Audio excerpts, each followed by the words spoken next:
السلام عليكم ورحمة الله وبركاته. إن الحمد لله نحمده ونستعينه ونستغفره ونعوذ بالله من شرور أنفسنا ومن سيئات أعمالنا، من يهده الله فلا مضل له ومن يضلل فلا هادي له، وأشهد أن لا إله إلا الله وحده لا شريك له، وأشهد أن محمدًا عبده ورسوله. يا أيها الذين آمنوا اتقوا الله حق تقاته ولا تموتن إلا وأنتم مسلمون. يا أيها الناس اتقوا ربكم الذي خلقكم من نفس واحدة وخلق منها زوجها وبث منهما رجالا كثيرا ونساء، واتقوا الله الذي تساءلون به والأرحام إن الله كان عليكم رقيبا. يا أيها الذين آمنوا اتقوا الله وقولوا قولا سديدا يصلح لكم أعمالكم ويغفر لكم ذنوبكم، ومن يطع الله ورسوله فقد فاز فوزا عظيما. اللهم صل على محمد وعلى آل محمد كما صليت على إبراهيم وعلى آل إبراهيم إنك حميد مجيد. اللهم بارك على محمد وعلى آل محمد كما باركت على إبراهيم وعلى آل إبراهيم إنك حميد مجيد. سبحانك لا علم لنا إلا ما علمتنا إنك أنت العليم الحكيم. رب اشرح لي صدري ويسر لي أمري واحلل عقدة من لساني يفقه قولي. أما بعد، فقد قال الله سبحانه وتعالى بعد أعوذ بالله من الشيطان الرجيم من همزه ونفخه ونفثه بسم الله الرحمن الرحيم. إن الذين يتلون كتاب الله وأقاموا الصلاة وأنفقوا مما رزقناهم سرا وعلانية يرجون تجارة لن تبور.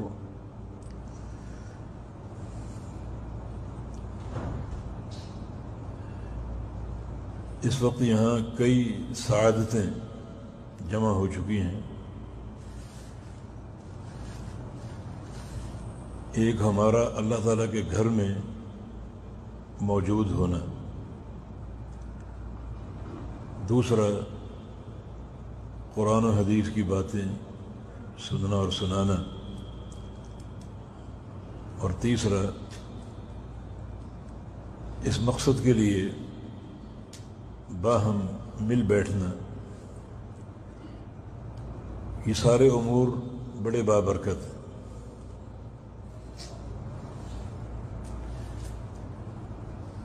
رسول اللہ صلی اللہ علیہ وسلم کا فرمان ہے مجتمع قوم فی بیت من بیوت اللہ یتلون القرآن ویتدارسونہ بینہم الا حفتہم الملائکہ وغشیتہم الرحمہ وذکرہم اللہ فی من عندہ. جو لوگ اللہ تعالیٰ کے گھر میں جمع ہوتے ہیں، مقصد کیا ہے؟ قرآن پڑھنا اور قرآن کا سبق اور قرآن کا درس لینا اور دینا.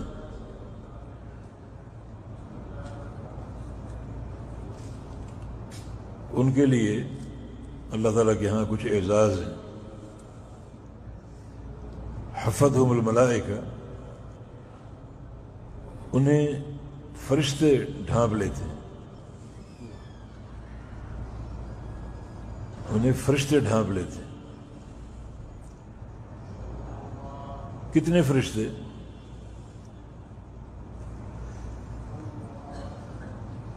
ایک حدیث ہے صفوان ابن عسال رضی اللہ تعالیٰ عنہ کی.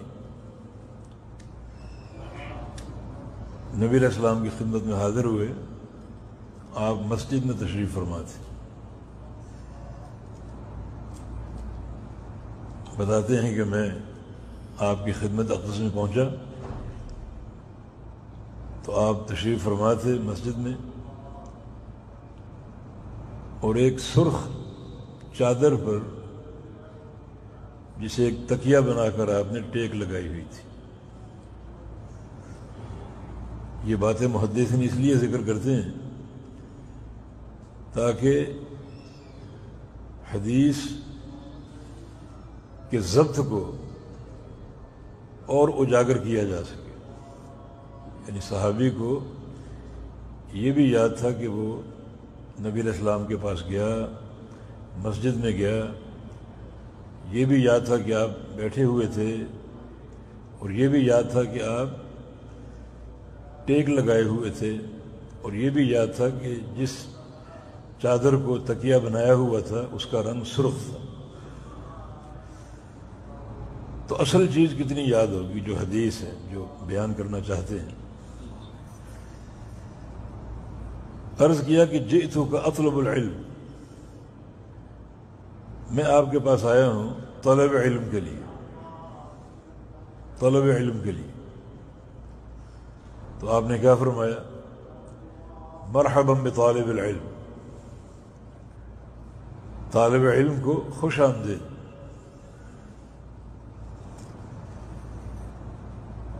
یہ طالب نکرہ واحد کی طرف مضاف ہے، ایک نحوی قاعدہ، اس میں عموم ہوتا ہے۔ نبی علیہ السلام نے یہ مرحبا صرف صفوان کو نہیں کہا، یہ ہر طالب علم کو ہے جو اپنے گھر سے نکلے طالب علم کے لیے۔ تو اس حدیث کی روشنی میں گویا رسول اللہ صلی اللہ علیہ وسلم اس کا استقبال کر رہے ہیں۔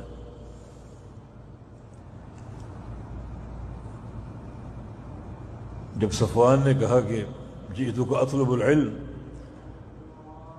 تو آپ نے فرمایا کہ ان طالب العلم لتحفہ الملائکہ،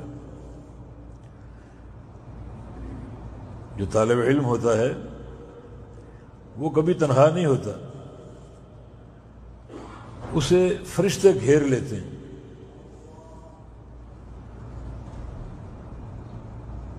اور صرف گھیرتے نہیں ہیں بلکہ اس پر سایہ کرتے ہیں۔ وَتُظِلُّهُ بِأَجْنِحَتِهَا، اپنے پروں سے سایہ کرتے ہیں اس طالب علم پر۔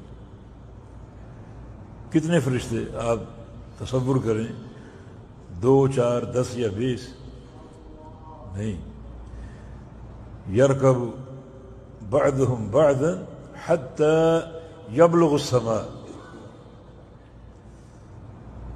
اتنے فرشتے کہ ایک دوسرے پر سوار ہوتے ہوتے ہوتے زمین سے آسمان تک پہنچ جاتے ہیں۔ اور یہ بات کو بعید نہیں ہے،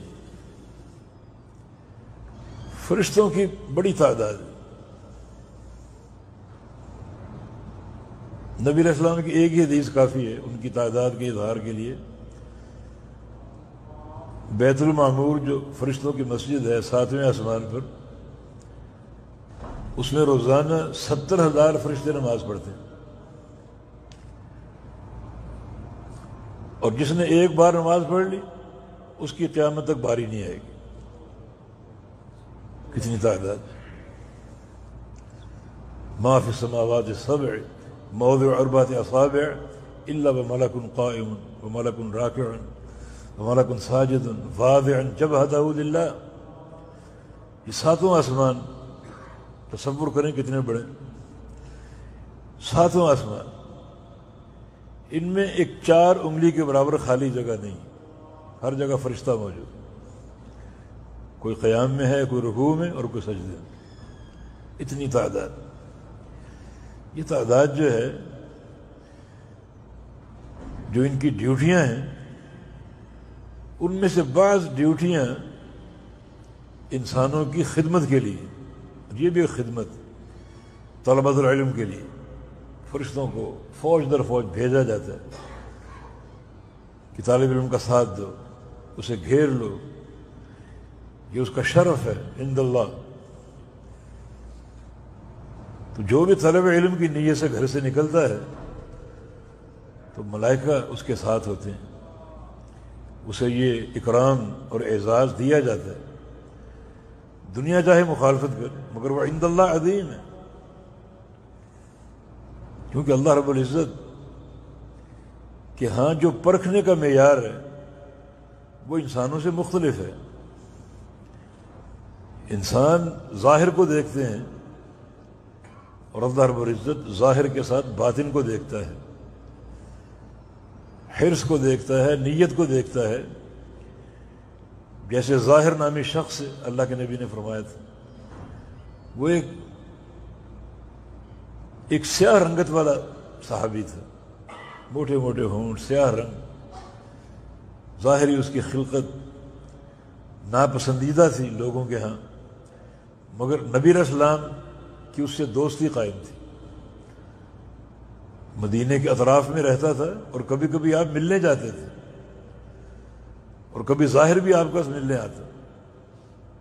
ایک دن آپ ملنے گئے، یہ حدیث شمائل ترمذی میں صحیح سند کے ساتھ ہے، آپ ظاہر کے پاس گئے، وہ کوئی سودا بیچ رہا تھا، آپ نے پیچھے سے اس کو حصار میں لے لیا جیسے جفا ڈالتے۔ اسے کیا معلوم یہ حصار میں لینے والا کون ہے؟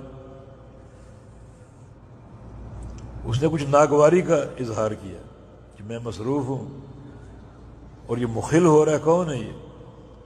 جلدی ہی بھانپ گیا کہ یہ پیارے پیارے ہاتھ محمد الرسول اللہ صلی اللہ علیہ وسلم کے۔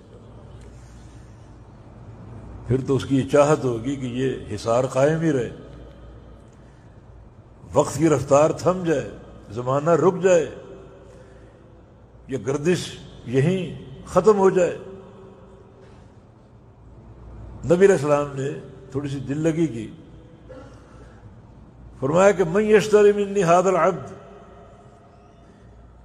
یہ غلام مجھ سے کون خریدے گا؟ میرا غلام ہے، کون خریدے گا مجھ سے؟ تو ظاہر نے کہا کہ یا رسول اللہ صلی اللہ علیہ وسلم تجدنی کاسدا، میری قیمت کون دے گا؟ میرا چہرہ دیکھو، چہرے کی رنگت دیکھو، چہرے کے نقوش اور خطوط دیکھو، مجھے کون خریدے گا؟ میری قیمت کون دے گا؟ فرمایا کہ لست عند اللہ بکاسد، ظاہر تم اللہ کے ہاں کم قیمت نہیں ہو۔ یہ چہروں کی رنگت کو دیکھنا، نقوش کو دیکھنا، یہ لوگوں کا معیار، اللہ رب العزت دلوں کو دیکھتا، دل میں تقوی ہو، خشیت ہو، انابت ہو، تعلق باللہ ہو، اللہ تعالیٰ کے ساتھ محبت ہو، دوستی ہو، یہ خالق کائنات کے پرکھنے کے معیار۔ چنانچہ اگر واقعی کو طالب علم ہے، طلب علم کا حریص ہے، طلب علم اس کا شوق ہے، اس کا شغف ہے، تو وہ تنہا نہیں ہوتا، ملائکہ کا جم غفیر اس کے ساتھ، زمین سے آسمان تک فرشتے اس کے ساتھ، اور فرشتوں کی رفاقت کوئی جلوس کی کے معنی میں نہیں ہے، ساتھ دعائیں، مغفرت کی، رحمت کی۔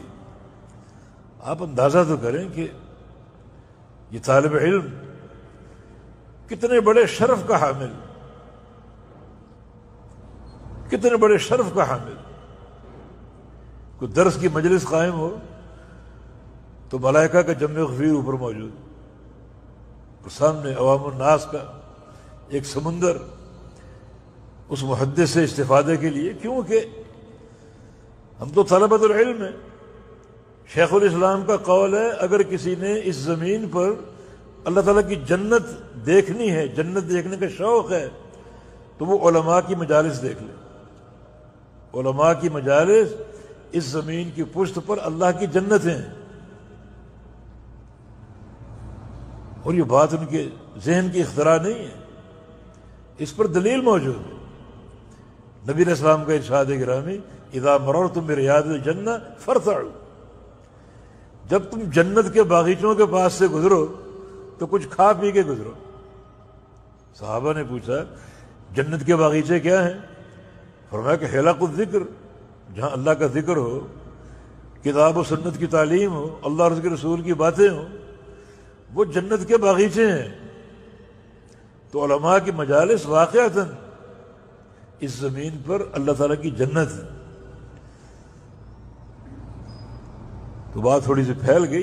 یہ علماء کو اللہ تعالیٰ کے ہاں ایک شرف اور ایک عظمت حاصل، لوگ بھی ساتھ ہیں، ملائکہ ساتھ ہیں۔ امام بخاری کے ایک شیخ تھے محمد بن سلام البیکندی رحمہ اللہ، ان کی مجالس بڑی منفرد ہوتی تھی، ایک جمع غفیر طلباء کا سامنے بیٹھا ہوتا، یعنی کئی مستملی ان کی مجالس میں مقرر ہوتے تھے۔ مستملی وہ شخص ہوتا ہے جو شیخ کی آواز آگے پہنچائے۔ ان دنوں یہ سسٹم تو نہیں تھا مائک کا، شیخ ایک حدیث پڑھتا ہے تو چند گز کے فاصلے پر ایک بندہ کھڑا ہوتا، وہ حدیث آگے پہنچاتا، پھر آگے ایک اور بندہ، وہ آگے پہنچا رہا ہے۔ اس طرح کئی مستملی ان کی مجلس میں ہوتے تھے۔ ایک دن گھر میں تشریف فرما تھے، باہر دستک ہوئی، دروازہ کھولا تو ایک انسان سامنے کھڑا، اس نے سلام کیا اور کہا کہ میں انسان نہیں بلکہ جن ہوں، فلاں میرا قبیلہ ہے اور اپنے قبیلے کے جنوں کے سردار کا آپ کو سلام پہنچا رہا ہوں اور یہ پیغام دے رہا ہوں کہ آپ کی جو مجلس ہوتی ہے اس میں وہ جنوں کا سارا قبیلہ بھی شریک ہوتا ہے۔ یہ شرف ہے علماء کا، یہ ان کا مقام۔ بات اگر نکل چکی تو قطعاً علماء کا کوئی بغض یا کوئی نفرت اپنے دل میں مت رکھی۔ یہ ورثۃ الانبیاء ہیں، والعلماء ورثۃ الانبیاء، والانبیاء لم یورثوا درہما ولا دینارا ولکن ورثوا العلم من اخذہ اخذ بحد وافر۔ یہ انبیاء کے وارث ہیں، اور انبیاء کا ترکہ درہم و دینار نہیں ہے، انبیاء کا ترکہ علم ہے۔ جس نے اس علم کو سمیٹ لیا اس نے خیر کا، سعادت کا بڑا وسیع خزانہ سمیٹ لیا۔ بات یہاں سے چلی تھی کہ اس وقت یہ مجلس، اس میں کئی سعادت کی امور جمع ہو چکے۔ مساجد میں بیٹھنا، نبی علیہ السلام کی حدیث، جو لوگ مسجد میں بیٹھیں، اللہ کے گھر میں بیٹھیں، پھر کتاب و سنت کی باتیں سننا اور سنانا، یقرؤون القرآن ویتدارسونہ بینہم، وہ قرآن پڑھتے ہیں اور اس کی تعلیم، اس کا علم، اس کی فقہ، اس کے احکام کتاب و سنت کے سنتے ہیں، سناتے ہیں، تو کیا ہے، انہیں فرشتے گھیر لیتے ہیں، اللہ تعالیٰ کی رحمت ان کو ڈھانپ لیتی، اور اللہ رب العزت اپنے فرشتوں کے سامنے اس مجلس کے شرکاء کا ذکر کرتا ہے۔ دیکھو فلاں بندہ، فلاں بندہ، فلاں بندہ، فلاں بندہ، عرش معلیٰ پر اس بندے کا نام لیا جا رہا ہے۔ نام لینے والا اللہ رب العزت ہے، سننے والے فرشتے ہیں۔ کوئی شرف کی انتہا ہے، کتنا عظیم شرف ہے، کتنی عظیم تکریم ہے۔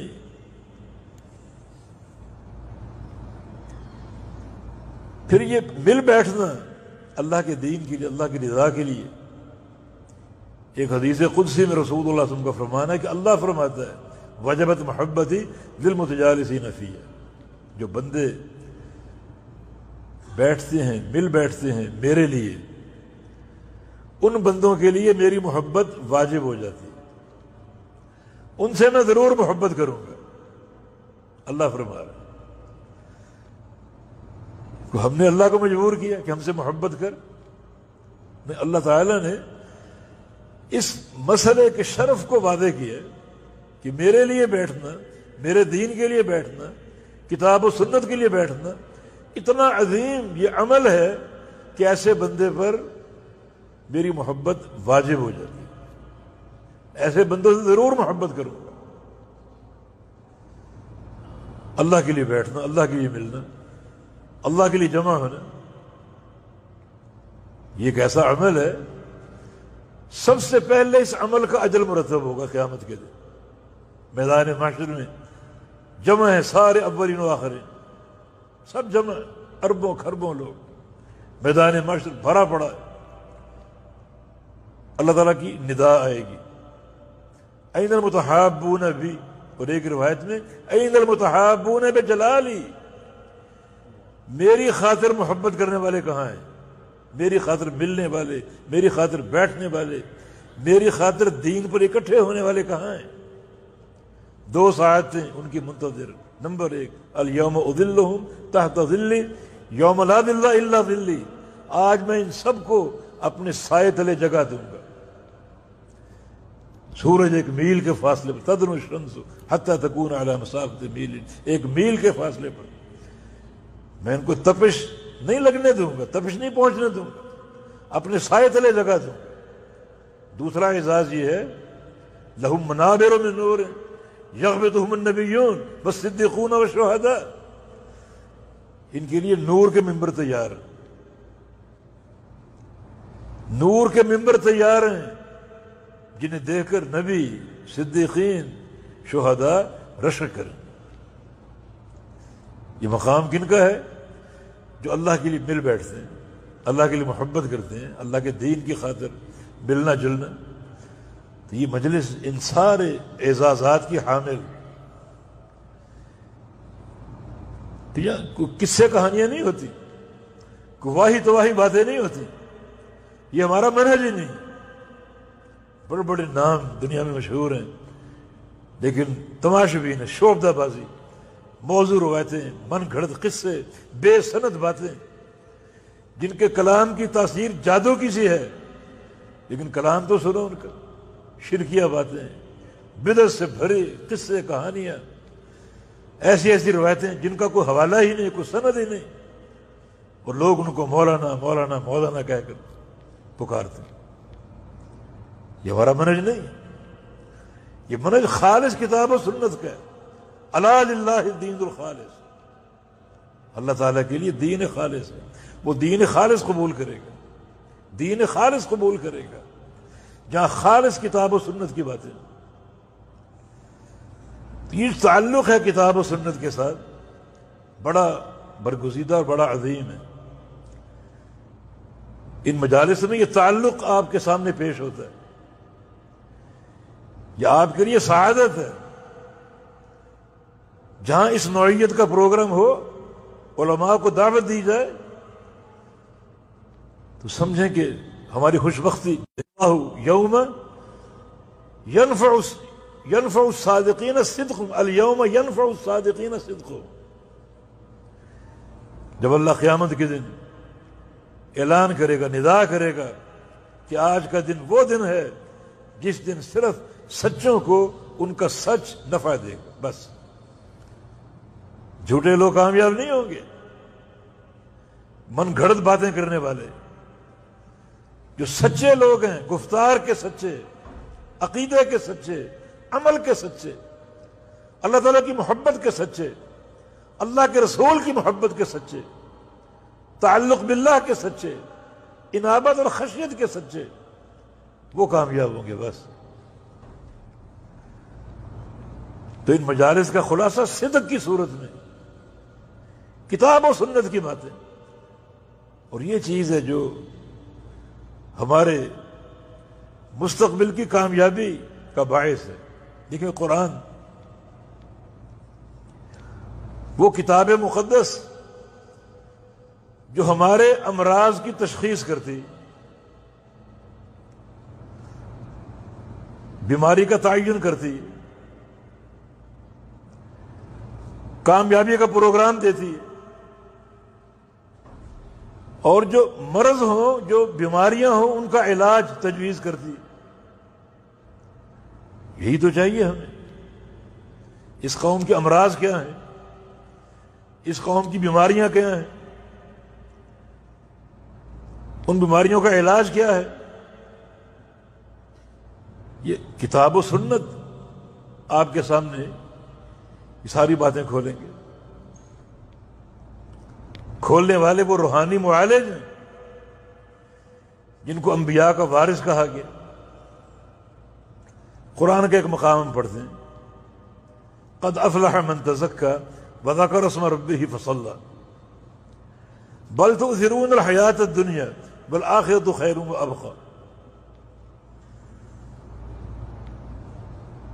پہلے قرآن نے 3 اصول بیان کیے. اگر کامیاب ہونا چاہتے ہو اور یہ کامیابی سمیٹنا تمہاری ضرورت ہے، پہلے یہ بات طے کر لو کہ یہ چمڑی تمہاری جہنم کی آگ برداشت نہیں کر سکتی. یہ طے کر لو اچھی طرح یقین کے ساتھ کہ یہ چمڑی جہنم کی آگ برداشت نہیں کر سکتی. تو جہنم میں کیوں جانا چاہتے ہو؟ ایک داعی اور مدعو کا یہی تعلق ہے. پیارے پیغمبر کی دعوت کا اخلاص، اس اخلاص کی ترجمانی یہ حدیث ہے کہ انی لآخذ بحجزکم عن النار وانتم تقحمون فیہا. میں تمہیں دعوت دیتا ہوں اور میرا انداز اور اسلوب یہ ہے، دعوت کا عالم یہ ہے کہ میں چاہتا ہوں کہ ابھی تمہیں تمہاری پشتوں سے پکڑ کر جہنم سے کھینچ لوں. اللہ اکبر. انما انا لکم بمنزلۃ الوالد، میں تمہارے لیے تمہارے والد کے مقام پر ہوں، اپنی امت کا والد. اس میں تعلیم یہ ہے کہ ہر داعی اپنے سامعین کا روحانی باپ ہوتا ہے، اپنے سامعین کو اپنی روحانی اولاد سمجھے اور وہ درد پیدا کرے جس درد کا اظہار اللہ کے رسول فرما رہے ہیں کہ میں چاہتا ہوں کہ ابھی تمہیں تمہاری پشتوں سے پکڑوں اور تمہیں جہنم سے کھینچ کر دور کر لے جاؤں، جنت میں داخل کر دوں. بلکہ آپ نے سارے اس سلسلہ نبوت کی مثال بیان کی کہ ایک آدمی چراغ جلاتا ہے، پروانے آ جاتے ہیں اس آگ میں جلنے کے لیے، اور وہ چراغ جلا کر دور نہیں بیٹھتا بلکہ اسی چراغ کے اوپر بیٹھ جاتا ہے پوری توجہ کے ساتھ، کھلی آنکھوں کے ساتھ، اور پروانوں کو ہٹاتا ہے. پروانے کودنا چاہتے ہیں اور وہ ان کو بچا رہے ہیں، دور کر رہے، دور کر رہے. ہونا کہ یہ میری تمہاری مثال ہے. جہنم کا علاوہ روشن ہے، جہنم تیار ہے، عذاب علیم تیار ہے. نارکم ہذہ جزء من 70 جزءا من نار جہنم. ایسا ویسا ایسی ویسی آگ ہے، تمہاری جو دنیا کی آگ ہے اس سے 70 گنا زیادہ گرم. اگر دنیا کی آگ کو گرم کرنے کے لیے ایک بار جلایا گیا، جہنم کو گرم کرنے کے لیے 70 بار جلایا گیا. والا روشن ہے، اور تم پروانوں کی مانند اس میں کودنا چاہتے ہو، ارد گرد گھوم رہے ہو، اور میں تمہیں دور کر رہا ہوں، ہٹا رہا ہوں، تمہیں ہٹا رہا ہوں، ہٹا رہا ہوں. آپ کیسے ہٹا رہے ہیں؟ اپنی ان تعلیمات کے ذریعے جو کتاب و سنت میں منتشر ہیں. یہ تصور دیا گیا، اس حقیقت کو سمجھو کہ یہ چمڑیاں جہنم کی آگ برداشت نہیں کر سکتی. جو اس کے مقابل دعوت ہے بہت ہی شیریں، بہت ہی خوبصورت، بہت ہی جاذب. جنت ایک ایسا گھر، وَلَنَصِيفُهَا خَيْرٌ مِّنَ الدُّنْيَا وَمَا فِيهَا. ہر بندے کو 70-72 حوریں ملیں گی. ایک حور کا دوپٹہ پوری دنیا سے قیمتی.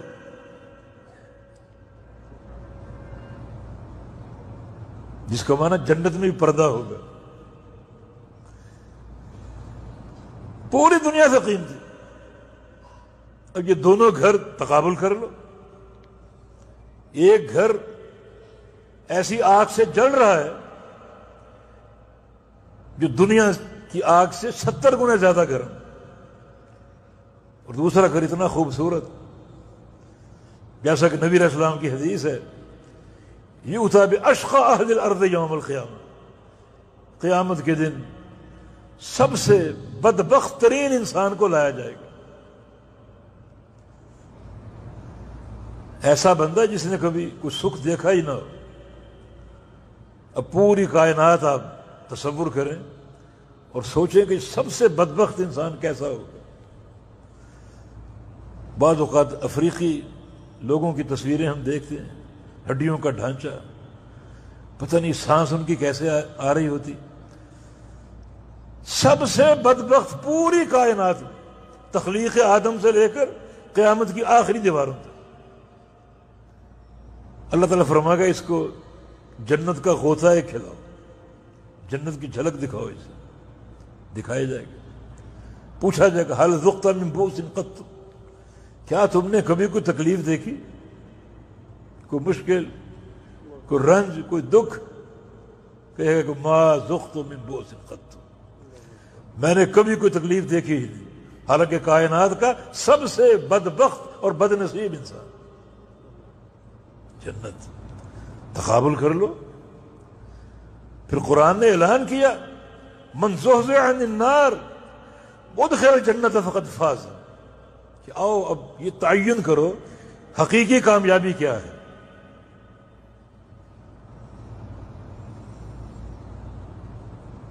کامیابی کے مختلف معیار آپ کے ذہنوں میں ہوں گے۔ جناب کوئی فیکٹری ہو، کوئی انڈسٹری لگ جائے، سعودی عرب کا ویزا مل جائے، یہ کامیابی؟ قرآن کہتا ہے نہیں، میری لسٹ میں، میری فہرست میں کامیاب وہ ہے جس کو جہنم سے بچا کر جنت کا داخلہ عطا کر دیا۔ دونوں گھروں کو تقابل کر لو اور کامیابی کا تصور کر لو۔ یہ کامیابی سمیٹنی ہے تو امام الانبیاء نے قرآن کی زبان سے اس کامیابی کا اعلان کیا کہ 3 اصول ہیں۔ قد افلح من تزکا وذکر اسم ربہ فصلی، وہ بندہ کامیاب ہے۔ علماء سے پوچھے کہ قد حرف تحقیق ہے جو تاکیداً اس کامیابی کو بیان کرتا ہے، اور افلاح ماضی کا صیغہ ہے، مستقبل کی خبر اگر ماضی کے صیغے سے دیں وہ بھی ایک تاکید ہے۔ 2 جملے ہیں، ایک ہے کہ ایسا ہوگا اور ایک ہے ایسا ہو چکا ہے۔ یقینی بات کون سی؟ ہو چکا، ماضی کا صیغہ۔ قد افلح، وہ کامیاب ہو چکا ہے، حالانکہ کامیابی قیامت کے دن ملنی، مرنے کے بعد ملنی، لیکن یہ تعبیر بصیغہ ماضی، یقیناً وہ بندہ کامیاب ہو چکا ہے۔ 3 اصول ہیں بس۔ یہ اصول آپ کو کون بتائے گا؟ حبیب کبریا محمد الرسول اللہ صلی اللہ علیہ وسلم جو فرما رہے ہیں کہ میں تمہاری پشتوں سے پکڑ کر تمہیں جہنم سے کھینچ کر نکالنا چاہتا ہوں۔ تمہاری کوشش کودنے کی ہے، میری کوشش نکالنے کی اور بچانے کی۔ بچاؤ لے لو، صرف 3 باتیں مان لو، 3 باتیں قبول کر لو۔ من تزکا، جو بندہ اندر سے پاک صاف ہو جائے، اس کا دل تقوی کا مرکز اور محور بن جائے، اندر خشیت آ جائے، اللہ کا خوف آ جائے، پاکیزگی آ جائے، اور یہ پاکیزگی، یہ خوف کتاب و سنت ہی کی رہین منت ہے۔ اس دل کے تقوی اور تزکیے کے اصول کتاب و سنت سے باہر سے نہیں آتے، کتاب و سنت ہی میں بیان۔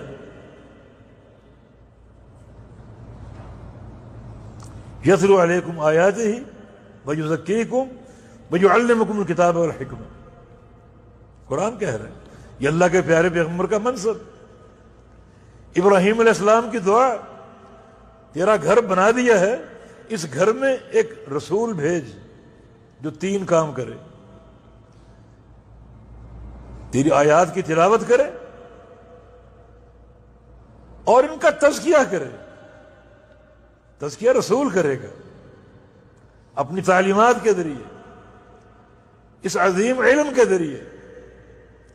یہ تزکیے کی بنیادیں ہیں، وہ فرقے نہیں ہیں جو ہم نے تجویز دے دیے، سلوک اور تزکیہ اور تصوف، یہ فلاں سے ملے گا، فلاں سے ملے گا اور فلاں سے ملے گا۔ اصول ہو، فروع ہو، تزکیہ اور سلوک ہو، سب کی اساس کتاب و سنت، نبی علیہ السلام کی تعلیمات۔ یا اللہ ایسا رسول بھیج اس گھر کو آباد کرے، کیونکہ گھر، یہ وہ جگہ ہے جہاں اللہ تعالیٰ کی رحمت، اس کی رحمت کا دروازہ کھلتا ہے، اس کی رحمت کا دروازہ کھلتا ہے، اس کی رحمت کا دروازہ کھلتا ہے۔ 3 باتیں قبول کر لو، من تزکا، جو بندہ اندر سے پاک صاف ہو جائے، اس کا دل تقوی کا مرکز اور محور بن جائے، اندر خشیت آ جائے، اللہ کا خوف آ جائے، پاکیزگی آ جائے، اور یہ پاکیزگی، یہ خوف کتاب و سنت ہی کی رہین منت ہے۔ یہ اینٹوں اور گارے کا نام نہیں ہے، سنگ مرمر کا نام نہیں ہے، اصل یہ گھر داعی کا نام ہے، دعوت دینے والا۔ اس گھر کو وہ آباد کرتا ہے۔ اس گھر کے دو کردار ہیں، ایک محراب کا اور ایک ممبر کا۔ ممبر کا کردار یہ ہے یہاں کھڑا ہونے والا خالص کتاب و سنت بیان کرے اور کچھ نہیں، اپنے سینے سے کچھ نہیں، اللہ کا فرمان، اللہ کے رسول کا فرمان، قال اللہ وقال رسول اللہ، یہ ممبر کا کردار۔ محراب کا کردار یہ ہے یہاں کھڑا ہونے والا وہ نماز پڑھے جو کسی کے باپ دادا کی نہیں بلکہ محمد الرسول اللہ صلی اللہ علیہ وسلم کی نماز۔ یہ اس گھر کا کردار۔ یا اللہ اس کردار کو ادا کرنے کے لیے اپنا رسول بھیج جس کی اساس تیری وحی ہو، تیری تعلیمات ہو۔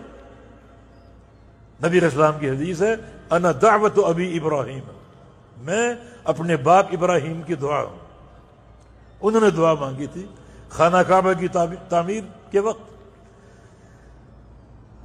رسول کی بعثت طلب کی تھی اور بعثت کے اصول بھی متعین کیے اللہ تعالیٰ کی توفیق سے کہ وہ رسول تیری آیتوں کی تلاوت کرے، وہ رسول ان کا تزکیہ کرے، وہ رسول انہیں کتاب و حکمت کی تعلیم دے۔ کتاب کیا ہے؟ قرآن پاک۔ حکمت کیا ہے؟ اللہ کے پیغمبر کی سنت۔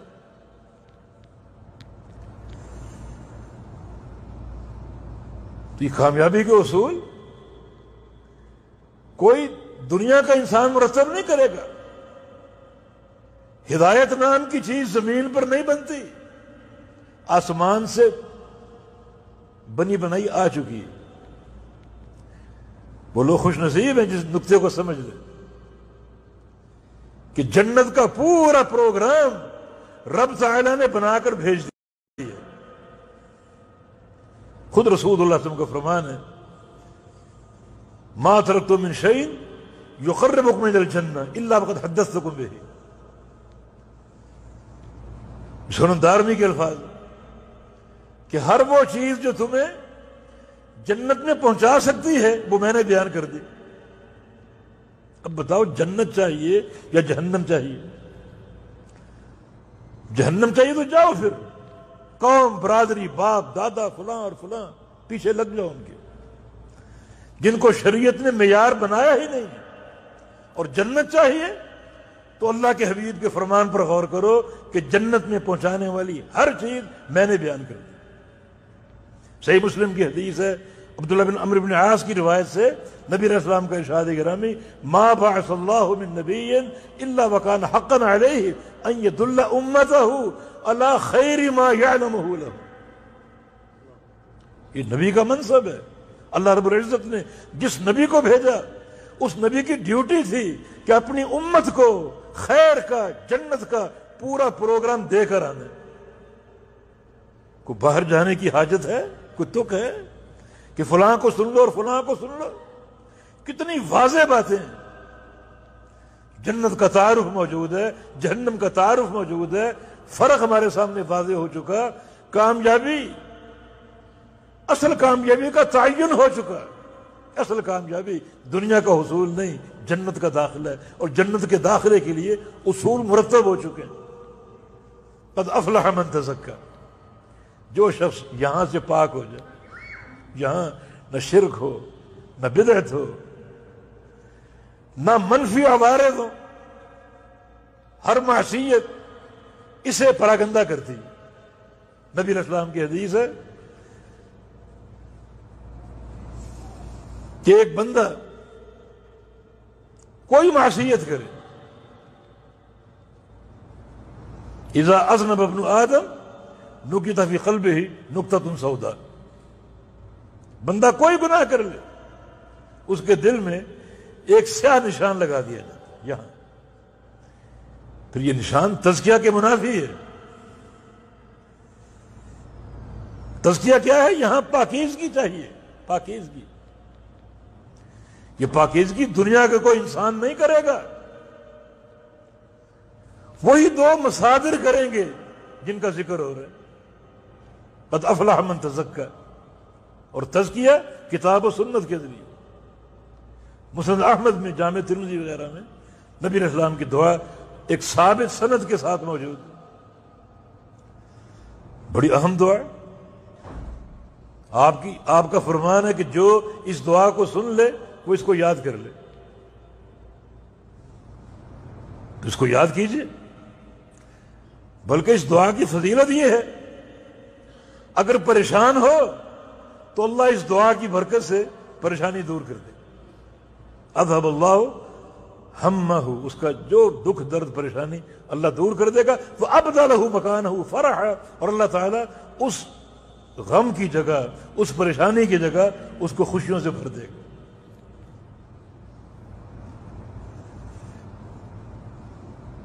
اس دعا میں ایک تعلیم ہے. اللہم انی عبدک ابن عبدک ابن امتک.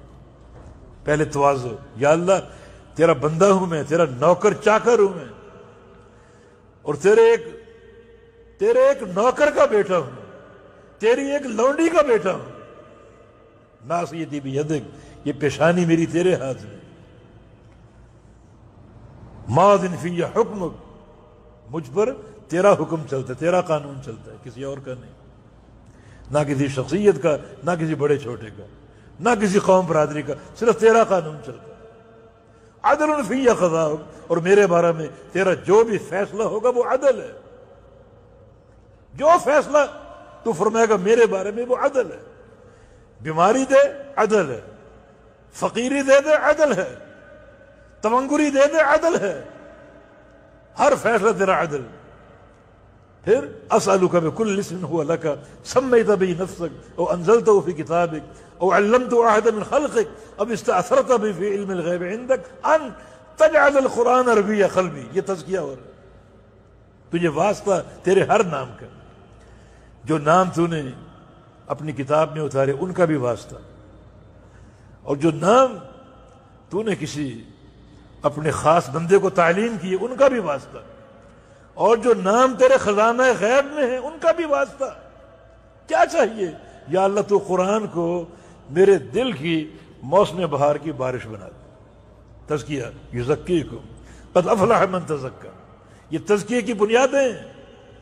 مانا قرآن میں یہ صلاحیت ہے کہ آپ کے دلوں کے زنگ کو دور کرے. دلوں کا تزکیہ یہ قرآن کی صلاحیت ہے، کتاب و سنت کی صلاحیت ہے. نبی علیہ السلام کی یہ دعا صرف دعا نہیں ہے، اس دعا کی فقہ یہ ہے اگر یہاں تزکیہ مطلوب ہے تو کتاب و سنت کے ساتھ جڑ جاؤ. ان تجعل القرآن ربیع قلبی ونور صدری. قرآن ہی کو، سنت ہی کو میرے سینے کا نور بنا دے. سینے کا نور کیا یعنی کیا طلب کیا جا رہا ہے؟ کیا طلب کیا جا رہا ہے؟ سینے کا نور بنا دے. بیشتر دنیا کے سینے تاریک ہیں، اس میں ظلمتیں ہیں شرک کی، ظلمتیں ہیں بدعت کی، ظلمتیں ہیں معصیت کی، اور بہت سے ہمارے تکبر ہے، کبر، غلط سوچ. یہ ساری تاریکیاں ہیں. یا اللہ تو قرآن کی برکت ہی سے ان تمام تاریکیوں کو زائل کر کے میرے سینے کو نور سے بھر دے. یعنی یہ قرآن جو ہے، کتاب و سنت جو ہے، ان کے یہ دو کردار متعین ہو چکے ہیں. ایک کردار یہ ہے کہ کتاب و سنت کی برکت سے دلوں، جو دل کی زمین ہے وہ شاداب ہو جاتی ہے. سمجھو کہ یہ موسم بہار کی بارش، زمین پیاسی ہو، بنجر ہو اور خشک سالی کا شکوہ کر رہی ہو، اللہ تعالیٰ بارش برساتا ہے، اور وہ بارش زمین کو شاداب کر دیتی. اگر دل بنجر ہے، دل پیاسے ہیں، تو کتاب و سنت کی بارش کو کیوں نہیں جذب کرتے، کیوں نہیں قبول کرتے؟ نبی علیہ السلام کی حدیث ہے مثل ما بعثنی اللہ من العلم والہدی کمثل الغیث الکثیر. صحیح بخاری کی حدیث. اللہ تعالیٰ نے جو مجھے علم دیا قرآن و حدیث کی صورت میں، جو مجھے ہدایت دی، اس سب کی مثال جو ہے بارش کی ہے. بارش کی. یہ کتنا کھول کھول کر وعدے کر دیے. پھر ہم کیوں شکوک و شبہات کا شکار؟ یہ سارا جو ہدایت کا معاملہ، جو کتاب و سنت کا علم ہے، یہ بارش کی مانند ہے۔ زمین پیاسی ہو، بارش برستی ہے اور زمین کی پیاس ختم ہو جاتی ہے، زمین سیراب ہو جاتی ہے۔ اگر یہ دل پیاسے ہیں، روح تڑپ رہی ہو، تو کتاب و سنت کی بارش کو تم قبول کرو، اس کو اپنے اندر جذب کرو، تاکہ یہ سارا جو ایک خشک سالی ہے اور ایک بنجر جو حصہ ہے، اللہ تعالیٰ کی توفیق سے شاداب ہو جائے۔ تو اللہ کے بندو، یہ تزکیے کی بنیادیں اور کامیابی کا اصل اول ہے یہ۔ قد افلح من تزکا، جو یہاں سے پاک ہوا وہ فلاح پا گیا۔ اور اس چیز کو پاک کرنا کس کا کام ہے؟ اللہ کے نبی کی دعا کی کیا فقہ ہے؟ اس دعا میں کیا تعلیم ہے، کیا علم دیا گیا ہے؟ اللہ تعالیٰ سے یہ مانگا جا رہا ہے کہ یا اللہ تو قرآن کو میرے دل کی موسم بہار کی بارش بنا دے، میرے سینے کا نور بنا دے، بارش ایسی بنا کہ دل کا زن دور ہو جائے، نور ایسا بنا کہ شرک اور بدعت اور گناہوں کے اندھیرے چھٹ جائیں۔ اور یہ سارا کردار کتاب و سنت کا۔ سب سے بڑا زنگ اور جو بنجر حصہ ہے وہ کفر کے ساتھ ہے۔ دیکھیں جنگ بدر ہوئی، 70 کافر مارے گئے اور 70 ہی قیدی ہوئے۔ اب ان قیدیوں کا کیا کیا جائے؟ کفار قریش نے میٹنگ کے لیے اپنا ایک نمائندہ بھیجا، اپنا نمائندہ جس کا نام تھا جبیر بن مطعم رضی اللہ عنہ۔ کافر تھے وہ، کفار کے نمائندے تھے وہ۔ نبی علیہ السلام سے ان قیدیوں کے بارے میں میٹنگ کرنے پہنچ گئے۔ بات چیت جاری تھی، مغرب کی اذان ہوئی۔ نبی علیہ السلام کا معمول کیا تھا؟ سیدہ عائشہ صدیقہ فرماتی ہیں آپ ہم سے بات کر رہے ہوتے، جو ہی اذان ہوتی آپ کی کیفیت یہ ہوتی کأنہ لا یعرفنا، ہمیں پہچانتے ہی نہیں ہے۔ جس طرح چھلانگ مار کے بندہ اٹھتا ہے سارے کام چھوڑ کر، کہ ہمیں گویا ہمیں پہچانتے ہی نہیں۔ یہ اگر شغف اپنے اندر پیدا کرو گے تو آپ کی نماز واقعی آپ کے لیے تزکیہ اور کامیابی کا باعث بنے گی۔ ہوائی نماز کیا ہے؟ اذان ہو گئی، ہماری گپ شپ جاری، کاروبار جاری، گھڑی دیکھ رہے ہیں بار بار کہ ابھی تو کچھ وقت ہے، 2 منٹ باقی ہیں ابھی اقامت میں۔ جماعت کھڑی ہو گئی، بھاگو۔ اب جب بھاگ کے نماز میں شامل ہوگے تو آپ کے ذہن میں وہ ساری باتیں وہی سوار ہیں۔ آپ کی دکان چل رہی، وہ گپ شپ چل رہی، ساری باتیں وہی چل رہی۔ پھر آپ سوال کرتے ہیں کہ نماز میں حضور قلبی نہیں ہوتی، توجہ نہیں ہوتی، وسوسے ہوتے ہیں۔ وسوسے تو ہوں گے، امام الانبیاء کے منہج کو نہیں اپناؤ گے تو نماز کا حال یہی ہوگا۔ فقیہ الزمان شیخ بن عثیمین رحمہ اللہ، ان سے کسی نے سوال کیا، اللہ تعالیٰ کا فرمان ہے وَاسْتَعِينُوا بِالصَّبْرِ وَالصَّلَاةِ کہ لوگوں صبر کر کے اور نماز پڑھ کے میری مدد لے لو۔ میں تمہیں مدد دینا چاہتا ہوں، تمہاری مدد کرنا چاہتا ہوں، 2 طریقے اپنا لو، میری مدد لے لو، صبر کر کے اور نماز پڑھ کے۔ شیخ سے سوال یہ ہوا کہ نماز تو پڑھی جا رہی، مسجدیں آباد ہیں، کتنے لاکھوں افراد نے اس سال حج کیا، لیکن مدد تو نہیں آ رہی۔ اللہ تعالیٰ کا وعدہ ہے کہ نماز پڑھ کے میری مدد لے لو۔ نماز تو پڑھی جا رہی، مدد نہیں آ رہی، اس کی کیا وجہ؟ فرمایا جو نماز پڑھی جا رہی ہے نا وہ صلاۃ الابدان ہے، جسم کی ظاہری نماز، اعضاء حرکت کر رہے ہیں، کبھی بندھے ہوئے ہیں، کبھی رکوع میں، کبھی سجدے میں، لیکن جو صلاۃ القلب ہے وہ نہیں ہے۔ جب آپ کی نماز مساوت سے بھری ہوگی تو نماز تو اچھی نہیں ہے۔ وساوس ہی وساوس، لا صلاۃ الا بحضور القلب. حضور قلبی کہاں ہے؟ حضور قلبی کیسے پیدا ہوگی؟ آپ تجربہ کر کے دیکھ لیں. آپ اذان سنتے ہی کھڑے ہو جائیں، مسجد میں داخل ہوں، سنتیں پڑھیں، ذکر و اذکار کریں، قرآن کی تلاوت کریں، ایک روحانی ماحول آپ کا بن جائے گا. جماعت کھڑی ہو گئی، وہ روحانیت قائم ہے. اور اگر آپ بار بار گھڑی دیکھ رہے ہیں، دکان پہ بیٹھے ہیں اپنا کام کاج کر رہے ہیں، آفس میں بیٹھے اپنا کام کاج کر رہے ہیں، جو ہی تکبیر کی آواز آئی بھاگ گیا، تو وہ جب نماز میں شامل ہو جاؤ گے تو سارے وہی افکار آپ کے ذہن میں گھوم رہے ہیں. دکان گھوم رہی، دفتر گھوم رہے ہیں، دوست و احباب جن سے گپ شپ کرتے کرتے آپ پہنچے، سارے وہ گھوم رہے ہیں. بس ماحول تو بنائیے اس خشیت کا، حضور قلبی کا، وہ ماحول تو بنائیے. یہ نماز کا معاملہ، اور یہ کامیابی کا دوسرا اصول ہے. قد افلح من تزکا وذکر اسم ربہ فصلی. نماز قائم کرنا، تزکیہ کے ساتھ نماز کی اقامت. تو کتاب و سنت یہ بنیاد ہے دل کے تزکیہ کی اور سینے کے نور کی. یہ ساری ظلمات چھٹ جائیں گی. یہ کفر کے اندھیرے، شرک کے اندھیرے، بدعت کے اندھیرے، معصیتوں کے اندھیرے کتاب و سنت کے نور سے چھٹ جائیں گے. اس پر آ جاؤ. چنانچہ آپ نے فرمایا اذا اذنب ابن آدم نکت فی قلبہ نکتۃ سودا. انسان کو گناہ کرتا ہے، اس کے دل میں ایک سیاہ نشان لگا دیا جائے. جتنا بڑا گناہ ہوگا اتنا وہ گہرا نشان ہوگا. شرک و بدعت یہ بڑے گناہ ہیں،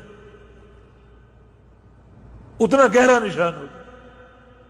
اور اگر باز نہ آئے، گناہوں پر گناہ کرتے گئے، تو وہ نقطے لگتے لگتے بالآخر دل کو سیاہ کر دیں.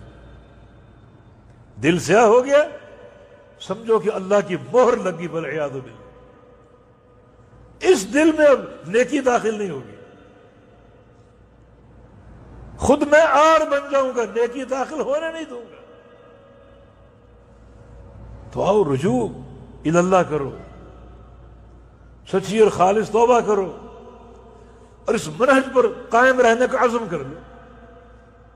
جو بندے سابقہ زندگی پر نادم ہو کر توبہ کر لیں اور وہ ایمان سچا عقیدہ قبول کر لیں جو تزکیے کی بنیاد ہے، اور پھر زندگی بھر نیک اعمال جاری ہو گئے. اللہ تعالیٰ کیا قدردان، کیا قدردان ہے.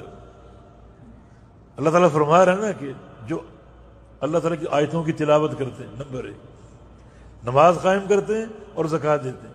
یرجون تجارت لن تبور. یہ لوگ در حقیقت اللہ تعالیٰ کے ساتھ ایسی تجارت کر رہے ہیں جس میں کوئی گھاٹا نہیں ہے. گھاٹا کیسے ہو؟ تجارت اللہ کے ساتھ ہے. اللہ تعالیٰ نے 2 وعدے کر لیے، 2 وعدے کر لیے. لیوفیہم اجورہم ویزیدہم من فضلہ. میرے ساتھ تجارت کر لو، میں کیا کروں گا؟ نمبر 1 تمہیں پورا پورا اجر دوں گا، پوری پوری قیمت دوں گا، اور ویزیدہم من فضلہ، اپنے فضل سے بڑھا بھی دوں گا. اللہ کہہ رہا بڑھا دوں گا. کتنا بڑھائے گا وہی جانتا ہے، اس بڑھانے کی حد نہیں ہے کوئی. صحیح بخاری میں نبی علیہ السلام کی حدیث ہے اذا اسلم العبد وحسن اسلامہ. اگر بندہ اسلام میں آ جائے، اللہ رسول کی اطاعت میں آ جائے، اور اس کا اسلام اچھا ہو، سنور جائے، سج جائے، کتاب و سنت کے نور سے سج جائے، خوبصورت ہو جائے. اسلام کا حسن اسلام کی تعلیمات کے ساتھ ہے، اسلام کا حسن بیرونی تعلیمات کے ساتھ نہیں ہے. کتاب و سنت کے نور. اب جو بھی نیکی کرے گا، جو بھی نیکی کرے، کیا کریں گے؟ اس کو 10 گنا بڑھا دیں. وَيَزِيدَهُم مِّن فَضْلِهِ. تم ان تعلیمات کو دیکھو، ان کے ساتھ جڑ جاؤ.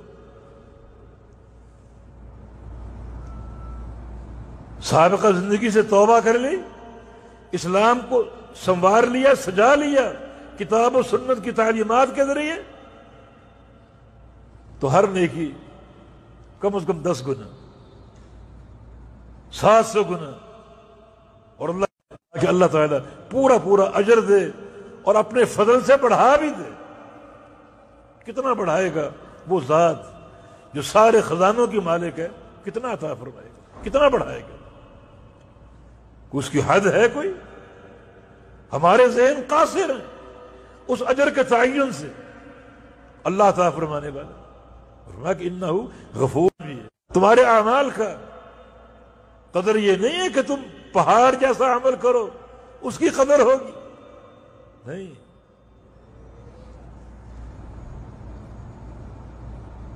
ایک فاحشہ عورت نے پیاسے کتے کو پانی پلا دیا، اللہ نے قدر کی یا نہیں کی؟ اس کو بخشا، جنت کی وراثت دی، اور اس کی اگلی زندگی اپنے مطابق ایک شخص نے نحا اذن عن الطریق، راہ چلتے راستے سے ایک موذی شے کو ہٹا دیا۔ اللہ نے قدر کی یا نہیں کی؟ رسول اللہ صلی اللہ علیہ وسلم نے فرمایا میں نے جنت کا منظر دیکھا ہے، یہ شخص جنت میں لوٹ پوٹ ہو رہا ہے، چھلانگے مار رہے۔ عمل کیا ہے؟ راہ چلتے ایک موذی شے کو ہٹا دی۔ اس پر شیخ الاسلام نے بحث کی، وہ کہتے عمل تو چھوٹا ہے، رستے سے کسی شے کو ہٹا دینا، کسی کانٹے کو، پتھر کو ٹھوکر مار کے ہٹا دینا، عمل تو چھوٹا ہے۔ اس کے چھوٹے ہونے پر نص موجود ہے، الایمان بضع وسبعون شعبۃ اعلاها شہادۃ لا الہ الا اللہ وادناها اماطۃ الاذى عن الطریق۔ ایمان کے 70 سے کچھ اوپر شعبے ہیں، سب سے اعلیٰ شعبہ ایمان کا لا الہ الا اللہ ہے، اور سب سے ادنا کیا ہے؟ راستے سے کسی موذی شے کو ہٹانا۔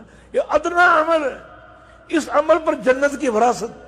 شیخ الاسلام فرماتے ہیں جہاں ایک چیز اور شامل تھی، وہ چیز تو ہٹائی، ایک چیز اور شامل تھی، اور وہ ہے دل کا اخلاص۔ جب اس نے یہ عمل کیا دیکھنے والا کوئی نہیں تھا، مانا یہ عمل ریاکاری پر نہیں تھا، اخلاص پر تھا۔ اسی طرح اس فاحشہ عورت نے پیاسے کتے کو پانی پلایا، وہ اکیلی تھی، دیکھنے والا کوئی نہیں تھا، ریاکاری کا امکان ہی نہیں تھا، اس کا عمل بھی اخلاص پر قائم۔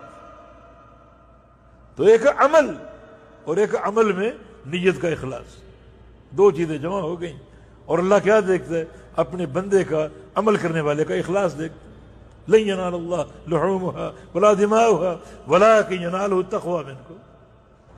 ایسے لوگ بھی موجود ہیں جو قربانیاں کرتے ہیں، 100 قربانیاں کرتے ہیں، اللہ قبول نہیں کرتا۔ ریاکاری، دکھاوا، نمود و نمائش، جناب پریس آ جائے اور میڈیا پر خبر آ جائے، جانوروں کی تصویریں آ جائیں، کچھ نہیں۔ اور ایسا بندہ بھی ہے جو ایک جانور ذبح کر دے اخلاص کے ساتھ، اللہ تعالیٰ قبول کر لے۔ تو یہ دو چیزیں مل کر اجر کا باعث بنتی۔ قد افلح من تزکا وذکر اسم ربہ فصلی۔ یہاں اگر اخلاص آ گیا، تزکیہ ہو گیا، اس کی پاکیزگی ہو گئی کتاب و سنت کے نور سے، یہاں اندھیرے چھٹ جائیں اگر بدعت کے، شرک کے، کفر کے، دیگر منفی عوارض کے، تو یہ کامیابی کو حاصل کرنے کا پہلا اصول ہے۔ اس کی اصلاح کرو۔ اصلاح کے لیے کوئی خارجی پروگرام نہیں، اصلاح کے لیے کتاب و سنت کے پروگرام، پیارے پیغمبر کی تعلیمات ہیں، ان تعلیمات کو اپناؤ۔ تزکیہ کتاب و سنت کے نور سے ہے، یہ واہی تواہی قصوں کہانیوں سے نہیں ہے، موضوعات سے نہیں ہے، من گھڑت روایتوں سے نہیں ہے، وہ تو الٹا وعید کا باعث ہے۔ من کذب علی متعمدا فلیتبوأ مقعدہ من النار۔ مجھ پر جان بوجھ کے جھوٹ باندھے گا، وہ ابھی سے طے کر لے کہ میں نے قیامت کے دن جہنم میں جانا ہے، طے کر کے جائے۔ ایک حدیث بھی پیش کر دی جو ہم نے نہیں کہی، من قال علی ما لم اقل، میری طرف منسوب کر دی، وہ حدیث میں نے کہی ہی نہیں۔ وہ جانتا بوجھتا ہے، پھر اس حدیث کو بیان کر رہے چسکے لینے کے لیے، لوگوں کی واہ واہ لینے کے لیے۔ وہ ابھی سے طے کر لے کہ قیامت کے دن میں نے سیدھا جہنم میں جانا۔ اللہ کے پیغمبر پر جھوٹ باندھنا کوئی معمولی بات ہے؟ شریعت کے کھاتے میں جھوٹ کو داخل کرنا کوئی معمولی بات ہے؟ اس لیے اس تزکیے کی اساس جو ہے وہ کتاب و سنت کو بناؤ، اللہ کے پیارے حبیب کو بناؤ، ان کی تعلیمات کو بناؤ۔ ان مجالس میں آپ کو سب چیزیں ملیں گی۔ یقیناً یہ کامیابی کے راستے ہیں، کامیابی کے پروگرام ہیں۔ دیکھیں نبی علیہ السلام کی ایک حدیث، بالکل سادہ صاحب کا فرمان، لچھے دار بات نہیں ہے، کوئی فلسفی موشگافیاں نہیں ہیں جس پر کوئی واہ واہ لینا مطلوب ہو۔ فرمان ہے لا الہ الا اللہ مفتاح الجنہ، سبحان اللہ، لا الہ الا اللہ جنت کی چابی ہے۔ چھوٹا سا جملہ جنت کا پروگرام آپ کو پیش کر دیا گیا، جنت کی چابی۔ یہ فائدہ تعلق بالحدیث سے۔ کتاب اللہ قرآن پاک دلائل اور حکمت سے بھری کتاب ہے۔ یہ چھوٹا سا علم قرآن میں آپ کو نہیں ملے گا، اللہ کے پیغمبر کے فرمان سے ملے گا، اور قرآن کے نصوص کی ترجمانی ہے۔ یہ جنت کی چابی ہے۔ مانا جس نے اس کلمے کا حق ادا کر دیا، ذکر کے اعتبار سے، فہم کے اعتبار سے، اس کے ہاتھ میں جنت کی چابی۔ فہم کیا ہے؟ نفی اور اثبات، کوئی معبود نہیں، کوئی عبادت کے لائق نہیں، صرف اللہ ہے، اللہ معبود حق ہے، باقی سارے معبود باطل۔ یہ فہم۔ جب اللہ کے پیارے پیغمبر نے فرمایا قولوا لا الہ الا اللہ، تو کفار قریش نے کیا کہا تھا؟ اجعل الآلہۃ الہ واحد۔ لا الہ الا اللہ کا معنی تو یہ ہے کہ سارے معبود ختم، صرف ایک معبود ہے۔ فہم تھا ان کے پاس، قبول نہیں تھا۔ آج فہم نہیں ہے، جب فہم نہیں تو قبول کیسے ہوگا؟ کہ قبول کا دعویٰ ہے، لیکن قبول کے دعوے کی صداقت سچے فہم کے ساتھ۔ جنت کی چابی ہے، کوئی معمولی چیز نہیں، یہ فہم لینا پڑے گا۔ دنیا کی سب سے بڑی گواہی اللہ کی توحید کی گواہی، اس کے بغیر کوئی گزارا نہیں۔ لیکن اگر آپ لوگوں کے رخ پھیر دیں، کلمے کا ذکر بتیاں بجھا کے کرو، یہ کوئی تعلیم نہیں ہے۔ امام الانبیاء نے ایسا کبھی نہیں کیا۔ کلمے کا ذکر، لا کی آواز ناف سے نکالو، ناف سے آواز نکالو، یہ کیا سسٹم ہے؟ سانس کو یہاں روکو، سینے میں روکو، الا اللہ کہتے ہوئے سینے پر ضرب لگاؤ۔ کوئی چیز ثابت ہے نبی علیہ السلام کے عمل سے، صحابہ کے عمل سے، سلف صالحین کے تعامل سے؟ صرف ایک سازش کلمے کی حقیقت سے لوگوں کو دور کرنا اور لوگوں کو غافل کرنا۔ کوئی کھڑا ہوتا ہے جناب کہ پورا کلمے کا ورد ہم کر ہی نہیں سکتے، اس کو سنبھال ہی نہیں سکتے، اس ذکر کی تخطیق کرو، 2 ٹکڑوں میں کاٹو اس کو، 6 مہینے سال صرف لا الہ لا الہ لا الہ لا الہ، اور 6 مہینے سال الا اللہ الا اللہ الا اللہ۔ نہ لا الہ کا کوئی معنی، نہ الا اللہ کا کوئی معنی۔ یہ سازش نہیں۔ کوئی کہتا ہے کہ لا الہ الا اللہ یہ تو عام لوگوں کا ذکر ہے، خاص لوگوں کا ذکر ہے الا اللہ، اس سے بھی خاص لوگوں کا ذکر اللہ ہو، اس سے بھی خاص لوگوں کا ذکر ہو۔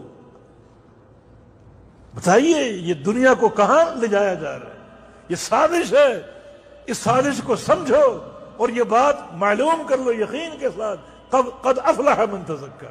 یہ تزکیے کی بنیادیں، یہ کلمہ لا الہ الا اللہ، یہ تزکیے کی اساس ہے۔ مگر اس کے ساتھ تعلق جوڑو کیسے؟ جیسے اللہ کے پیغمبر نے جوڑا، جیسے صحابہ کرام نے جوڑا، اس کلمے کے فہم کے ساتھ، اس کلمے کی متقاضیات پر عمل کے ساتھ، پھر یہ تزکیہ حاصل ہوگا اور پاکیزگی حاصل ہوگی، ورنہ وہی اندھیرے شرک و بدعت کے۔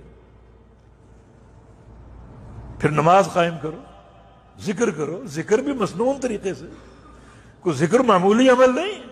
فاذکرونی اذکرکم، اللہ فرما رہا ہے تم میرا ذکر کرو میں تمہارا ذکر کروں گا۔ سبحان اللہ، کوئی اس سے بڑی سعادت ہو سکتی؟ ہم وہ کام کریں کہ اللہ ہمارا ذکر کرے. وہ کام کیا ہے؟ اللہ کا ذکر. ایک حدیث میں اس کی تشریح موجود ہے کہ اگر بندہ اللہ کا ذکر کرے تو اللہ کیسے ذکر کرتا ہے. حدیث قدسی میں اللہ پاک کا فرمان ہے اذا ذکرنی فی نفسہ ذکرتہ فی نفسی واذا ذکرنی فی ملأ ذکرتہ فی ملأ خیر من ملئہ. کیسے ذکر کرتا ہوں؟ اگر بندہ اکیلا ذکر کر رہا ہے اپنے گھر کی تاریکی میں، کمرے کی تنہائی میں، تو میں بھی اس کو اکیلا یاد کروں. اور اگر بندہ لوگوں کے بیچ بیٹھ کر میرا ذکر کر رہا ہے تو میں اس کا ذکر کروں گا ملائکہ کی جماعت، فرشتوں کی جماعت. یہ ذکر. تو ذکر ہو ان اصولوں پر جو اللہ کے پیارے پیغمبر وضع کر کے. 3 اصول: تزکیہ نفس، نماز کی اقامت. نماز سرسری پڑھنا نہیں، اقامت. نماز کو سیدھا کرنا. اقامت کا معنی سیدھا کرنا. یہ اقام یقیم، ایک چیز کو سیدھا کرنا. یہ لفظ اہل عرب کہاں بولتے تھے؟ پہلے دور تھا تلوار بازی کا اور تیروں کے نشانے کا. تو تیر لوگ خریدنے جاتے، اس کی لکڑی تیر کی چیک کرتے تھے. اگر ذرا سی کجی ہو تو وہ تیر نشانے پر نہیں پہنچتا. بالکل سیدھی لکڑی ہو وہ نشانے پر پہنچے گا. تو لوگ اس تیر کی لکڑی کو چیک کرتے، سیدھی ہے یا کجی ہے اس میں. اگر واقعی سیدھی ہو تو کہتے ہیں کہ اقام العود، لکڑی کو سیدھا کر دیا تھا. اس سے اقام الصلاۃ، نماز کو سیدھا کرو. نماز سیدھی کیسے ہوگی؟ میرے طریقے سے، میری برادری کے طریقے سے، میرے قوم کے طریقے سے، یا محمد الرسول اللہ کے طریقے سے. کون سیدھا کرے گا اس نماز کو؟ کس کی تعلیم سیدھا کرے گی اس نماز کو؟ اس لیے اللہ کے پیارے حبیب کا فرمان ہے صلو کما رأیتمونی اصلی. نماز کو قائم کرنا چاہتے ہو، گھر سے نکلو، نماز پڑھنے جا رہا ہوں، تو آپ کے ذہن میں یہ تصور نہ ہو کہ وہ نماز پڑھوں گا جو ابا حضور پڑھتے ہیں. ابا حضور کہاں سے آ گئے؟ کوئی دین میں کوئی ایسی نص ملتی ہے کہ ابا حضور حجت ہے، دادا حضور حجت ہے؟ نہیں. لقد کان لکم فی رسول اللہ اسوۃ حسنہ. تمہارے لیے نمونہ اور سیمپل محمد الرسول اللہ صلی اللہ علیہ وسلم. بس. آخری بات عرض کر رہا ہوں. سیمپل کی بات آ گئی، نمونے کی بات آ گئی، کیونکہ بات کا آغاز تجارت سے ہوا. جو لوگ تلاوت کرتے ہیں، قرآن پڑھتے ہیں، نماز قائم کرتے ہیں، اپنا مال خرچ کرتے ہیں، یرجون تجارتا لن تبور، وہ در حقیقت ایسی تجارت اپنے رب کے ساتھ کر رہے جس میں کوئی گھاٹا نہیں. اللہ تعالیٰ نے جو دین کی تعلیم کے اسلوب بیان کیے ہیں، ایک اسلوب اس میں تجارت کا. یا ایھا الذین آمنوا هل ادلکم علی تجارۃ تنجیکم من عذاب علیم. اے ایمان والو، آؤ مجھ سے ایک تجارت لے لو، ایک تجارت کر لو میرے ساتھ. لوگوں آؤ تجارت کرو میرے ساتھ، اللہ فرما رہا ہے. کتنی بڑی تجارت ہوگی. کبھی سوچا اس کو تجارت کیوں کہا گیا؟ یہ دین تجارت کیوں ہے اللہ کے ساتھ؟ کبھی سوچا؟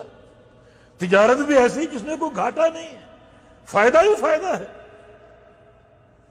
آپ اکثر تاجر ہی ہوں گے، انٹرنیشنل کاروبار آپ کا ہوگا، ایکسپورٹ امپورٹ بھی کرتے ہوں گے. اس میں ایک اہمیت ہے سیمپل کی. یہ تو نہیں کہ ہر بات آپ وہاں لے کر جائیں، آپ سیمپل بھیجتے، یہ سیمپل منگواتے ہیں. جناب یہ چیز یہ ہمیں چاہیے، 1000 پیس چاہیے، 1,00,000 پیس چاہیے، یہ اس کا رنگ ہے، یہ اس کا ڈیزائن ہے، یہ اس کا میٹیریل ہے، یہ اس کا سائز ہے. ہر چیز طے ہوتی، لکھی جاتی، ایگریمنٹ بنتا. اب وہ مال آپ نے تیار کر دیا، رنگ آپ نے بدل دیا، تو مال قابل قبول ہوگا. یا ڈیزائن تبدیل کر دیا، نہیں جناب، جو ہم نے سیمپل دیا تھا اس کی پیروی آپ نے نہیں کی. حالانکہ دنیا کی 1-2 ٹکے کی تجارت ہے جس کی آخرت میں کوئی منفعت نہیں ہے، یہ دنیا کا عارضی فائدہ ہے. سیمپل کو فالو نہیں کیا گیا، سودا کینسل ہو گیا. حل ادلکم علی تجارہ، لوگوں آؤ میرے ساتھ تجارت کر لو، یہ بھی ایک تجارت ہے اللہ کے ساتھ، جس کی قیمت جنت ہے، دنیا کا روپیہ پیسہ نہیں ہے، یہ آپ کے ریال نہیں ہے، اس کی قیمت، اس کا عوض جنت ہے، تجارت کر لو میرے ساتھ۔ اللہ تعالیٰ عرش پہ مستوی ہے، ہم زمین کے رہنے والے، یا اللہ تجارت ہم کرتے ہیں ٹھیک ہے، لیکن اصول کیا ہے؟ کچھ سیمپل، ہاں سیمپل لے لو، میں نے ایک سیمپل بھیج دیا، لقد کان لکم فی رسول اللہ اسوۃ حسنہ، اگر میرے ساتھ تجارت کرنا چاہتے ہو، میرا سیمپل میرا محمد ہے صلی اللہ علیہ وسلم۔ تمہاری عبادت، تمہاری معیشت، تمہاری معاشرت، تمہارا عقیدہ، تمہارا سلوک، سارا کا سارا مطابق ہو میرے دیے ہوئے سیمپل کے، بس یہ تجارت کی کامیابی۔ پھر دنیا کی تجارتیں آپ اسی بنیاد پر کامیاب کرتے ہیں نا، جو سیمپل دیا گیا اس کو ہو بہو پورا کیا گیا، ذرا سا فرق پڑ گیا سودے کینسل ہو گئے۔ یہ تجارت تو کوئی ایک محلے کی تجارت نہیں ہے، تجارتیں محلے کی سطح پر ہوتی ہیں، شہر کی سطح پر ہوتی ہیں، یا شہروں کی سطح پر ہوتی ہیں۔ یہ تجارت اس جہاں کی اگلے جہاں کے ساتھ ہے، اس کی قیمت دنیا کا روپیہ پیسہ نہیں ہے، بلکہ جنت ہے، اللہ کی رحمت ہے، اللہ کی رضا ہے۔ اس تجارت میں اللہ تعالیٰ نے ایک سیمپل ہمیں دیا ہے، اس سیمپل کا نام محمد ابن عبداللہ صلی اللہ علیہ وسلم۔ پھر بار بار تمہیں یاد دلایا جا رہا ہے، میرے ساتھ تجارت کر رہے ہو، اطیعوا اللہ واطیعوا الرسول، میری اطاعت کر لو، میرے رسول کی اطاعت کر لو۔ قل ان کنتم تحبون اللہ فاتبعونی یحببکم اللہ، میرے پیغمبر کی اتباع کر لو۔ یہ سبق بار بار دہرایا جا رہا ہے، تجارت کے اس اصول کو بار بار سامنے رکھا جا رہا ہے۔ تو بات بڑی اہم ہے، معاملہ آخرت کا، اللہ کی رضا کا اور جنت کا، یہ قیمت ہے اس کی۔ یرجون تجارت لن تبور، اگر اس راہ پر چلو گے تو وہ لوگ در حقیقت ایسی تجارت کر رہے ہیں اپنے رب کے ساتھ جس میں گھاٹا کوئی نہیں، فائدہ ہی فائدہ۔ فائدہ میں کتنا؟ لیوفیہم اجورہم، پوری قیمت، ویزیدہم من فضل، اور اس سے بڑھا چڑھا کر 70 گنا، اور واللہ یضاعف لمن یشاء، اللہ چاہے تو اور بڑھا دے، اتنا بڑھا دے کہ تمہارے تصورات سے بالا ہو۔ تو ان قواعد کو سامنے رکھیں، اور ان قواعد کو سامنے رکھ کر اپنی زندگی کا نصب العین تعین کریں۔ سابقہ زندگی میں کوئی ہیر پھیر ہو گئی تو قرآن نے کیا اس کا حل پیش کیا؟ الا من تاب وآمن، بندہ توبہ کر لے، اللہ کی طرف رجوع کر لے، اپنے رب کی طرف لوٹ آئے، اور وہ آمن، اپنے عقیدے کی، توحید کی اصلاح کر لے، ایمان باللہ کی اصلاح کر لے، وہ عامل صالح، اس کے بعد نیک عمل شروع کر دے، نیک عمل۔ گو تم نے سابقہ زندگی میں لاکھوں گناہ کیے، ہم کیا کریں گے؟ ان 3 اصولوں کو تو بنا لو، سچی توبہ کر لو، ایمان مضبوط کر لو، اور عمل صالح مسلسل شروع کر دو۔ جب قیامت ہوگا، اولئک یبدل اللہ سیئاتہم حسنات، ہم تمہاری سابقہ تمام غلطیوں کو، تمام گناہوں کو نیکیوں میں تبدیل کر دیں۔ وَيَزِيدُهُم مِّن فَضْلِهِ، پورا اجر دیں گے، اپنے فضل سے اور بڑھا چڑھا کر دیں گے، تمہارے تصورات سے بڑھ کر۔ تو ان قواعد کے ارد گرد آپ گھومنے کی کوشش کریں، ان کو سمجھنے کی کوشش کریں، ان کو اپنانے کی کوشش کریں۔ وما توفیقنا الا باللہ تعالی، اقول قولی ھذا وآخر دعوانا ان الحمد للہ رب العالمین۔